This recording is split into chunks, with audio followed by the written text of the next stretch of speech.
आजच्या व्लॉगची सुरुवात या पडलेल्या भीतीपासून.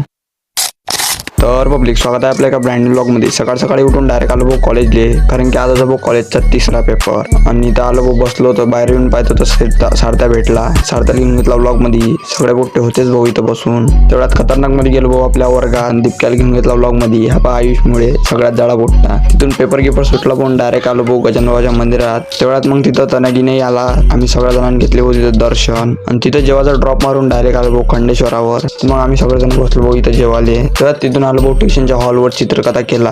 आज बी झालो होतो भाऊ आम्ही ट्युशनसाठी लेट. इथं चित्रकथा यायचा चालूच होता. खतम झाला काही खतम व्हाय नाही. ट्युशन सुटली पाहून डायरेक्ट आलो भाऊ स्टँडवर येऊन भेटला भाऊ आपल्याला हरिदा. त्याला बी घेऊन घेतला व्लॉग मध्ये. लय दिवसची इच्छा होती त्याची व्लॉग मध्ये याची. तिथून डायरेक्ट घेतले भाऊ घरी प्रस्थापन. आणि थोडा वेळ बसलो भाऊ. तेवढ्यात बाहेरून आवाज आला तर माहित पडलं भाऊ एवढी मोठी भीत पडली. कशी पडली का माहित भाऊ. तेव्हाच मग एक मांजर आली. मांजरीला घेऊन घेतलं व्लॉग मध्ये. तिथून आपल्या साईडने एक लव बर्डचा एक मोठा जात माणूस बसला होता. आपा भाऊ निस्ता पुरी सोबतच बोलत राहते. तेव्हात प्रज्वलदा आला आणि त्यानं गोटे गिटे सप्पा करणं चालू केले. कारण की होती भाऊ प्रज्वलदाच्या कोट्याची भीत. तिथं पाहू शकता भाऊ एवढं मोठं तळ साचलं होतं. आणि आमचा डिवले काम करून राहिला होता. बंधारा खुलून गेला आणि एखादा मनाला जोराची धार लागली. तेव्हात मग हा भाऊ डिवले जो कधी काम करत नाही पिवदा, तो आज काम करून राहिला. तिची जागा सप्पा केली. मनोदाचं लग्न आहे तर पाहू भाऊ मनोदा कलर देऊन राहिला घराले. मस्त बसून होता भाऊ वर माडीवर. तेवढ्यात आता डायरेक्ट संध्याकाळी आम्ही गेलो अक्षित द्याले. कारण की उद्याचा भाऊ आपल्या घरी मांडव. मी देतो आता अक्षित. तुम्ही भेटतो आता तुम्हाला उद्याच्या व्लॉग सोबत हिरव्या मांडवाच्या. तोपर्यंत बाय बाय.